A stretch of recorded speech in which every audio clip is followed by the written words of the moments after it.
तो हम लोग का ये प्रेस कॉन्फ्रेंस करने का मुद्दा ये है कि ऑटोनोमस प्रोइक वेलफेयर बोर्ड जो हम लोग का ये एक वेलफेयर के लिए स्टेट्स गवर्नमेंट जो ईयर 2017 को कॉन्स्टिट्यूट किया था अंडर पीबी आचार्य फॉर्मर ऑनरेबल गवर्नर का समय में ना।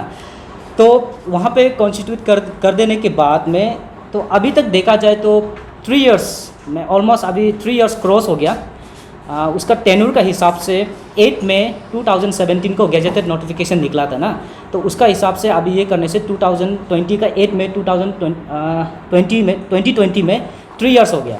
तो अब 3 इयर्स होकर कुछ महीना रनिंग हो रहा है। तो अभी प्रेस कॉन्फ्रेंस हम लोग इसलिए कर रहे हैं कि हम लोग बहुत बार हम लोग का पेरेंट ऑर्गेनाइजेशंस बॉडी भी ऑल प्रोइक वेलफेयर सोसाइटी ने भी कई बार गवर्नमेंट को मेमोरेंडम सबमिट किया है कि हम लोग का जो आप लोगों ने जो प्रोइक ऑटोनोमस प्रोइक वेलफेयर बोर्ड जो कॉन्स्टिट्यूट किया है वो जो ढंग से नहीं चल रहा है। तो सेवरल बार मेमोरेंडम सबमिट किया है। हम लोग का ऑल प्रोइक वेलफेयर सोसाइटी का प्रेसिडेंट जनरल सेक्रेटरी ने भी डेलीगेशन सीएम के साथ में गया था, फिर भी एश्योरेंस तो मिलता है, फिर कुछ नहीं होता है। तो हम लोग का तरफ से स्टूडेंट यूनियन का तरफ से 14 फरवरी 2020 को हम लोग ने एक रिप्रेजेंटेशन सबमिट किया था कि सीएम ऑफिस में कि जो इस बार 8 मई 2020 को जब टेन्यूर खत्म होने जा रहा है तो आप उसको से अपॉइंटमेंट कीजिए बोलकर ना। तो अपॉइंटमेंट कीजिए बोलकर किया था। इसके बाद वहाँ पे क्या कैसे अपॉइंटमेंट करना चाहिए बोलकर हम लोग ये कागज़ भी वहाँ पे सबमिट किया था ना, फिर भी नहीं हुआ है। तो फिर भी उधर से कुछ एक्शन नहीं है। वहाँ से फाइल जो जाता है भेज देता है सेक्रेटरी लेवल ये सब से जाकर सेजेता जो हम लोग का नोडल डिपार्टमेंट दिया है ना वहाँ पे रह जाता है। तो वहाँ से मतलब निकलता ही नहीं है, फाइल जो आगे नहीं निकलते वहाँ पे रह जाता है। तो ऐसे होने के बाद तो ये हम लोग के लिए बहुत प्रॉब्लम है कि हम लोग प्रोइक कम्युनिटी जो हम लोग का पास को देखने से बहुत तकलीफ से गुजारा है। बाउंडेड लेबर में मैक्सिमम था। इसके बाद बहुत सारा हम लोग का educational life, social life, economic life में बहुत और पॉलिटिकल में तो हम लोग का रिप्रेजेंटेशन है ही नहीं। तो बहुत ये प्रॉब्लम होने के कारण से हम लोग का पेरेंट ऑर्गेनाइजेशन बॉडी जो एक फ़ाइल मूव किया था ना, PIL फाइल किया था। तो हाई कोर्ट में फाइल करने के बाद कि हम लोग को प्रोइक को कोई भी पॉलिटिकल रिप्रेजेंटेशन नहीं, इवन एक जिला परिषद मेंबर भी नहीं है ना हम लोग के कम्युनिटी में। तो इसलिए हम लोग को डेवलपमेंट चाहिए बोलकर प्रोइक ऑटोनोमस डेवलपमेंट एजेंसी पादा बोलकर क्रिएट करने के लिए किया था, डिमांड किया था ये होना चाहिए बोलकर। तो ऐसे होने के बाद फिर नहीं हुआ रहते लकीली 2017 को गवर्नर आया तो सोसाइटी ने मेमोरेंडम सबमिट किया। तो उसमें उन लोगों ने वो जो हाई कोर्ट का ऑर्डर था, ठीक है, उसको वायलेट करके ऑटोनोमस प्रोइक वेलफेयर बोर्ड कॉन्स्टिट्यूट कर दिया। ठीक है, तो कोई बात नहीं। हम लोग ने सोचा कि हम लोग का सोसाइटी ने कम्युनिटी ने सोचा कोई बात नहीं, अगर प्रोइक ऑटोनोमस डेवलपमेंट एजेंसी ना सही बोर्ड ही सही होगा बोलता है। तो ऐसा होने के बाद बोर्ड कॉन्स्टिट्यूट कर दिया।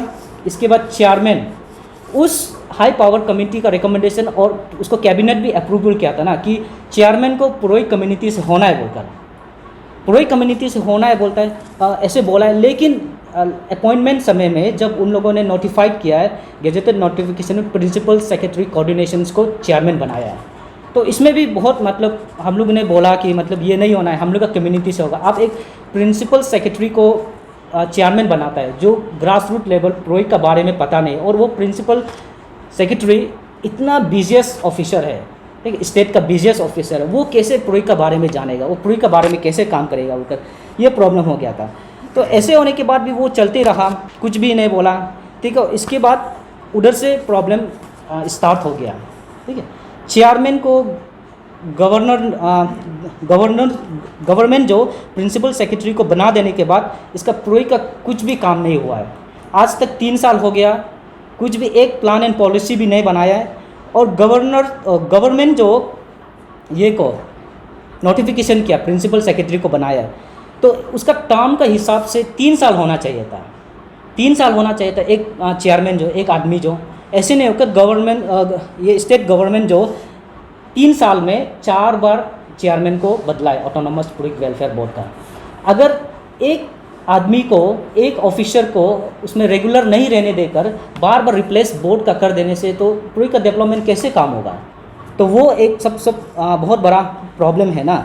तो हम लोग का ये सवाल है कि अगर गवर्नमेंट जो बोलता है कि पुरोहित community are not eligible for to be appointed as a chairman of the autonomous पुरोहित वेलफेयर बोर्ड, तो उन लोगों ने इतना हाई लेवल ऑफिसर को सिलेक्ट किया है, ठीक है, अपॉइंट किया है, प्रिंसिपल सेक्रेटरी बन चुका है, होम कमिश्नर बन चुका है, सेक्रेटरी लैंड मैनेजमेंट बन गया, ऐसे बनने के बाद भी तो, और अभी सेक्रेटरी इंजीनियर्स अफेयर का उसको भी चेयरमैन दिया हुआ है ना, तो ऐसे देने के बाद भी तो इतना हाई लेवल ऑफिसर को बनाया है कि पुरोहित लोग तो जानकारी नहीं, वो लोग अच्छा से रूल एंड रेगुलेशन फ्रेम करेगा बोला है, तो अभी तक कुछ भी नहीं हुआ है। तो ये सबसे बड़ा प्रॉब्लम है। अगर गवर्नमेंट वो लोग का स्टैंड में रहता है कि पुरोहित को डेवलपमेंट वो लोग ऑफिसर करेगा बोलने से, तो आज करके दिखाना चाहिए था। कभी चेयरमैन जो विजिट नहीं किया है, और एक बोर्ड का चेयरमैन को कैसे 4 बार चेंज करता है कि ना, ये सबसे बड़ा प्रॉब्लम है चेयरमैन का इश्यू को लेकर ना। इसके बाद आप लोग देखिए, गवर्नमेंट से भी हम लोग सवाल है, इतना सारा बोर्ड है अरुणाचल में, बिल्डिंग कंस्ट्रक्शन हो गया, मेडिकल प्लान बोर्ड हो गया, अलग अलग हो गया, वहाँ पे तो वो लोग तो इतना इंपॉर्टेंट वाला बोर्ड थे, वहाँ पे तो अच्छा क्वालिफाइड वाला देना चाहिए था, तो वो लोग में ऐसे वाला नहीं देकर जो प्रोजेक्ट हम लोग का ग्रास रूट लेवल है जिसको अभी संभलना चाहिए, उसमें इतना बड़ा प्रिंसिपल सेक्रेटरी को, कमिश्नर लेवल को, चेयरमैन को देता है, तो वो कहाँ से वेल प्लान पॉलिसी बनाएगा, ठीक है। ये बहुत सबसे बड़ा प्रॉब्लम है। हम लोग का ये लगता है कि जो चेयरमैन अपॉइंटमेंट होता है, जब रूल एंड रेगुलेशन फ्रेम होता है, हम लोग का कम्युनिटी का पॉलिटिकल रिप्रेजेंटेशन नहीं होने के कारण से, हाई लेवल में बात नहीं होने के कारण से, मिल मिलाप नहीं होने के कारण से, शायद इसको पॉलिटिकल मोटिवेटेड होकर ये इसको हम लोग को पूरी कम्युनिटी को चेयरमैन ने दिया और दूसरा को दे दिया। और ये गवर्नमेंट का ये भी एक हो सकता है कि वो लोग पूरी को सिर्फ बोर्ड बनाना है बोलकर, नाम का सिर्फ ये बोर्ड को 3 साल से अभी तक ऐसे बना कर रखा है, ठीक है। ये चेयरमैन का इशू को लेकर। इसके बाद मेंबर सेक्रेटरी, ठीक, चेयरमैन के बाद नेक्स्ट मेंबर सेक्रेटरी है, उसको अपॉइंट किया था डायरेक्टर सेजता को, नोडल डिपार्टमेंट को, उसको मेंबर सेक्रेटरी दिया था। तो रिसेंटली 18 जून 2020 को एक चीफ सेक्रेटरी का ऑफिस का तरफ से एक ऑर्डर निकला था, जिसमें हम लोग का एक सीनियर ऑफिसर है, बोपाई प्रोजेक्ट एफिशियस एडमिन ग्रेड है ना, उसको वो तालिया में एडीसी था, तो उसको यहाँ पे ट्रांसफ़र किया है, ट्रांसफ़र किया member secretary, director cum member secretary autonomous project welfare board करके ऐसे न्यू पोस्टिंग दिया है। तो जून को दिया है और अभी तक वो चार्ज नहीं लिया है, उसको अपॉइंटमेंट नहीं दिया है। तो गवर्नमेंट लोग बोलता है, डायरेक्टर नोडल डिपार्टमेंट बोलता है कि इसका कोई पोस्ट नहीं है, बोलता है डायरेक्टर कम मेंबर सेक्रेटरी का ऑटोनोमस प्रोजेक्ट वेलफेयर बोर्ड में कोई पोस्ट नहीं है। तो क्या अगर पोस्ट नहीं है तो गवर्नमेंट जो क्या ब्लाइंड था, क्या बिना पढ़कर, गाइडलाइन को पढ़कर वो कैसे ऐसे अपॉइंटमेंट कर दिया। तो उसका करियर भी तो अभी स्टेक में है, तो वो ना इधर जा रहा है ना उधर जा रहा है, ना मेंबर सेक्रेटरी का चार्ज मिल रहा है, ठीक है। ऐसे होकर 4 मंथ्स हो गया, बोपाईपुरी को अभी तक अपॉइंटमेंट मेंबर सेक्रेटरी का नहीं दिया, डिस्पाइट कि उसको पोस्टिंग ऑर्डर तो दिया है ना, उसका ऑर्डर भी हम लोग का पास में है, ये है ना, यहाँ पे दिया है ये कोड। इसके बाद मेंबर क्वालिफिकेशन, माना कि स्टेट्स गवर्नमेंट जो 2017 में जब ऑटोनोमस प्रोजेक्ट वेलफेयर बोर्ड का मेंबर लोग को अपॉइंट किया है, तो चेयरमैन को कम से कम प्रिंसिपल सेक्रेटरी हाई लेवल दिया, लेकिन उसमें वाइस चेयरमैन है, वेलफेयर बोर्ड मेंबर है, तो उन लोगों को कम से कम एटलीस्ट गवर्नमेंट जो सोच कर एनालाइज करके पढ़ा लिखा वाला को देना चाहिए। ऐसे वाला को अपॉइंट किया जो मतलब 10 भी पास नहीं है, CBSE से, रेगुलर क्लास से नहीं है, तो वो कैसे पॉलिसी को फ्रेम करेगा, कैसे हाई लेवल ऑफिसर को बात करेगा। तो ये भी बहुत बड़ा एक मुद्दा है ना, ये ऑटोनोमस प्रोजेक्ट वेलफेयर बोर्ड को लेकर। इसके बाद ऑटोनोमस प्रोजेक्ट वेलफेयर बोर्ड का अंदर में लाइवलीहुड जनरेशन बोलकर, जनरेशन ऑफ लाइवलीहुड एक्टिविटीज़ बोलकर एक स्कीम निकला था, ठीक है। उसमें क्या बोला है कि 120 प्रोजेक्ट आदमी को गवर्नमेंट का तरफ से फंड करेगा, वो लोग लाइवलीहुड या तो अपना सेल्फ सफिशिएंट के लिए, स्मॉल बिजनेस या तो कुछ करने के लिए। तो 3 साल से सिर्फ यही चल रहा है। इसमें से भी 120 आदमी से अभी तक किसी सिर्फ 8 आदमी 10 आदमी को ही मिला होगा, ठीक है। 20 आदमी को सिलेक्ट किया था, 100 आदमी से फंड नहीं है बोला है गवर्नमेंट जो ना, एक बार CM जो सभी डिपार्टमेंट से फंड ले गया, वो तो 2 करोड़ को ले गया था। तो इसमें 120 आदमी में एक आदमी को पर आदमी को 2 लाख करके देगा बोल के बोला था। तो उसमें से 2 करोड़ 40 लाख होता है। तो लास्ट टाइम गवर्नमेंट जो 2 करोड़ वापस ले गया बोला है, तो ऐसे ले जाने के बाद तो सिर्फ 20 आदमी को सिलेक्ट किया है। तो पीछे में हम लोग यूनियन, हम लोग आरटीआई किया था और फाइनेंस प्लानिंग का उद्देश्य हम लोग बजट को भी, लीस्ट को भी निकला था कि 2 करोड़ को वापस रिटर्न पे कर दिया था स्टेट गवर्नमेंट जो बोर्ड को, फिर भी अभी तक किसी को नहीं मिला है। तो डेवलपमेंट कैसे होगा? इस कोविड-19 का समय में ये जो लाइवलीहुड जनरेशन को जल्द से जल्द दे देना चाहिए। ये जो चेयरमैन का तरफ से हो रहा है या नोडल डिपार्टमेंट का तरफ से, ये हम लोग को पता नहीं ना अभी तक। तो उधर में बोलने से तो प्रॉब्लम है बोलता है, फंड बोर्ड में डिपार्टमेंट में जाने से, चेयरमैन को बात करने से फंड नहीं बोलता है। फिर गवर्नमेंट का तरफ से तो क्लियरली फंड दे दिया है और डिस्ट्रिक्ट लेवल में दे दिया है 20 आदमी का ना अलग अलग डिवाइड करके कुरुंकु में, ईस्ट कामिन, पापुम पारे, करादादी और वेस्ट कामिन बोलकर दिया था ना। तो ईस्ट कामिन का अभी तक नहीं मिला है, करादादी का रिसेंटली मिला है। ये भी अगस्त को दिया था फंड जो ना, तो अगस्त, सितंबर, अक्टूबर हो गया, 2 महीना के बाद इतना देरी फंड 20 आदमी को बेनिफिशरी का जो सिलेक्टेड हो गया, पूरा डॉक्यूमेंट्स क्लियर हो गया, वेरिफिकेशन हो जाने के बाद भी इतना देरी कैसे लगता है? तो ये हम लोग का सवाल है। इसके बाद सबसे बड़ा ये तो जो आगे हम फास्ट में बोला है, फंक्शनिंग है ऑटोनोमस पुरुष वेलफेयर बोर्ड का। तो अभी दूसरा जगह में हम लोग जाने से, किसी जगह में हम लोग एप्लीकेशन सबमिट करने से, कहीं भी डिपार्टमेंट में सबमिट करने से, सब एप्लीकेशंस को फॉरवर्डेड टू बोर्ड में फॉरवर्ड कर देता है। वेरस की बोर्ड जो अभी तक अच्छा से फंक्शनिंग ही नहीं हो रहा है, कुछ नहीं चल रहा है। हम लोग का ऑफिस को सिविल सेक्रेटरी में दिया था ना, तो वो भी अभी तक बंद पड़ा हुआ है। वहाँ पे ना स्टाफ है, ना मेंबर्स है, ना कोई है, कुछ भी नहीं चल रहा है यही। और ना तो अभी तक 3 साल में एनुअल ऑपरेटिंग प्लान AOP एक बार भी पब्लिश नहीं किया ऑटोनोमस पुरुष वेलफेयर बोर्ड जो है। ठीक है, ये बहुत बड़ा प्रॉब्लम है। अगर बोर्ड जो पुरुष का वेलफेयर के लिए पॉलिसी अगर नहीं बनाएगा तो कौन बनाएगा? ठीक है ना। तो ये हम लोग का यूनियन का ये एक सवाल है ना। तो इतना हाईली क्वालिफाइड चेयरमैन बनाया है बोलता है, इतना सब कुछ दिया है बोलता है, तो दूसरा आदमी लोग तो बोलता है आप लोग का तो बोर्ड में इतना फंड है, आप लोग का तो ऑटोनोमस पुरुष वेलफेयर बोर्ड पुरुष के लिए बना दिया है, तो आप लोग वहाँ से मांगना है बोलता है। तो हम लोग बोर्ड में जाने से तो बोर्ड में कुछ नहीं है बोलता है। तो मतलब हम लोग का पुरुष कम्युनिटी अभी ना किसको मदद मांगेगा? उस मिनिस्टर को मांगने से भी उधर में फेंक देता है, बोर्ड में पैसा नहीं बोलता है। तो ये हम लोग का बड़ा इशू है। इसके बाद वाइस चेयरमैन और उधर का वेलफेयर बोर्ड मेंबर्स को सैलरी ने इंक्लूड नहीं किया, ये सबसे बड़ा प्रॉब्लम है। एक अगर बोर्ड का मेंबर लोग को सैलरी नहीं देगा तो काम कैसे करेगा वो लोग? ठीक है, काम कैसे करे? सिर्फ वो लोग को पर मीटिंग में गैजेटेड नोटिफिकेशन के हिसाब से पर मीटिंग में वो लोग को 900 और 9000 प्लस दिए मिलने का बात है ना, ये गैजेटेड नोटिफिकेशन। तो वेलफेयर बोर्ड मेंबर और चेयरमैन, वाइस चेयरमैन लोग क्या सिर्फ ये मीटिंग को रुकते रहेगा क्या? और मीटिंग को रुकते रहेगा तो दूसरा काम कैसे करेगा? उसको सैलरी देना है, इंसेंटिव देना है। दूसरा का बोर्ड्स में, दूसरा डिपार्टमेंट का बोर्ड्स में इतना अच्छा से वो लोग को सैलरी स्ट्रक्चर दे दिया, लेकिन पुरोहित का को क्यों ऐसे कर दिया?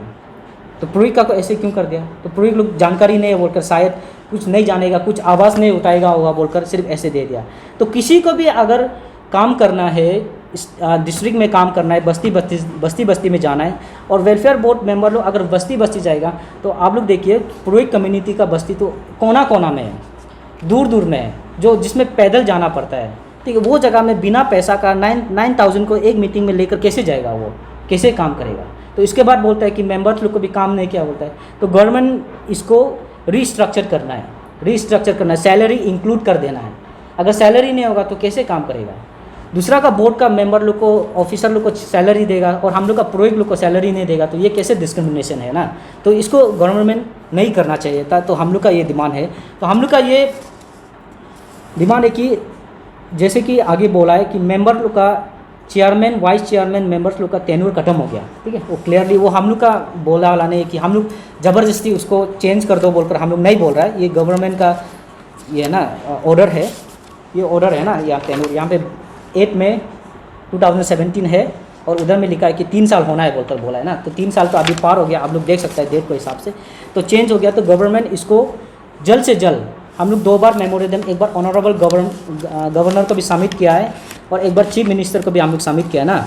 17/8/2020 को हम लोग गवर्नर को सबमिट किया। क्यों बोलने से गवर्नर को इसलिए सबमिट किया है क्योंकि उसका भी अपॉइंटिंग अथॉरिटी है ना इसमें, और सीएम का भी अपॉइंटिंग अथॉरिटी, इसलिए हम लोग, और सीएम को हम लोग 5/10/2020 में सबमिट किया है। तो इतना देर हो गया। बीच में तो लॉकडाउन था, वो हम लोग भी मानता है, लेकिन अभी लॉकडाउन का बहाना में नहीं चलते रहना है, जल्द से जल्द इसको रीअपॉइंटमेंट कर देना है। और जो हम लोग का जो अपॉइंटमेंट है, अपॉइंटमेंट करने से गवर्नमेंट जो हम लोग को प्रोई कम्युनिटी को चेयरमैन को वापस देना, ये हम लोग का डिमांड है।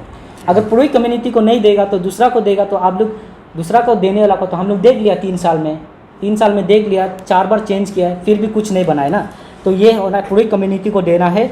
इसके बाद और ये हम लोग का डिमांड है, हम लोग का मेमोरेंडम का हिसाब से, कि पिछले बार का जैसे 3 बार चेयरमैन चेंज नहीं करना है, एक को फिक्स रखना है, 3 साल तक रखो, इसके बाद दूसरा बाद में अपॉइंटमेंट करना है। इसके बाद वाइस चेयरमैन मेंबर्स को ऐसे आलतू फालतू आदमी को जहाँ तक देखकर नहीं देना है, पॉलिटिकल रिकमेंडेशन लेकर जो लाता है उसको नहीं देना है, एक क्वालिफाइड वाला को देखकर जो पूरी का वेलफेयर को जान सकेगा, जो प्लान एंड पॉलिसी बना सकेगा, उन लोगों को अपॉइंटमेंट करना है। ठीक है, गवर्नमेंट तो ब्लाइंडली अपॉइंटमेंट करता है। शुरू इनिशियल में एक आदमी को वाइस चेयरमैन अपॉइंटमेंट किया है जो मर चुका है, ऐसे वाला को कैसे ये करता है? इतना हाई लेवल ऑफिसर्स है बोलता है, तो ऐसे गलत कैसे कर सकता है? वो है हम लोग का और ये डिमांड है ना। तो इसके बाद अगर ऐसे नहीं होगा, चेयरमैन को वो लोग रखते रहेगा, प्रोई को नहीं देगा, तो ये प्रॉब्लम रहते रहेगा ना। तो इसलिए हम लोग को चेयरमैन को वापस हम लोग को प्रोई को देना है। इसके बाद और ऐसे होता है कि कोई आदमी लोग चेयरमैन को पॉलिटिकल रिकमेंडेशन लेकर देता है, तो गवर्नमेंट उसको, हम लोग का यूनियन का डिमांड है कि उसको इंटरटेन नहीं करना है। उसको सोसाइटी का तरफ से जो रिकमेंडेशन करके जाता है, तो उसको कंसिडर करते हुए प्रोई का इंटरेस्ट में ये अपॉइंटमेंट को करने से ठीक है बोलकर ये हम लोग का डिमांड है। इसके बाद डायरेक्टर का मेंबर सेक्रेटरी का जो इशू जो बोपाई प्रोई को अभी पेंडिंग होकर रखा है, उसको भी जल्द से जल्द बोपाई प्रोई को member secretary, director cum member secretary या तो executive director cum member secretary का पोस्ट में जल्दी से जल्द दे देना है वो। और जो सेक्रेटरीट में ऑफिस है सिविल सेक्रेटरी में, उसको जल्द से जल्द रिज्यूम करना है विथ इमीडिएट ह्यूमन रिसोर्सेज। जो हम लोग का अभी तो सेजेटा ऑफिस में नोडल डिपार्टमेंट में चल रहा है ना, उधर में जितना मेंबर्स, जितना एलडीसी है प्रोई का पियोन है, वो वहाँ पे काम कर रहा है। गवर्नमेंट उसको जल्दी से जल्दी सिविल सेक्रेटरीट में शिफ्ट करना है, ताकि जो सेक्रेटरीट ऑफिस है जो फास्ट में इनोग्रेट किया है वो जल्द से जल्द फंक्शन हो सके। इसके बाद जो 120 प्रोइक है जो जिसको अभी तक लाइवलीहुड जनरेशन में सिलेक्ट करके रखा है, फंड होने के बावजूद भी अभी तक नहीं दे रहा है, उसको जल्द से जल्द देना है गवर्नमेंट में, जो ताकि वो लोग अपना लाइवलीहुड को स्टैंड कर सके, आप लोग बिजनेस स्टार्ट कर सके, स्मॉल बिजनेस, या तो जो भी वो लोग ने डीपीआर में जैसे वो लोग सबमिट किया उसको कर सकने के लिए ये कर सकेगा ना। तो इसलिए ये हम लोग का डिमांड है। तो हम लोग का यही बोलना था कि ऑटोनोमस जो फंक्शनिंग नहीं हो रहा है ना अभी तक, तो उसको गवर्नमेंट जल्दी जल्दी करना है। और हम लोग का स्टैंड यही है कि अभी तक चेयरमैन को हम लोग को पूरी कम्युनिटी को वापस देना है।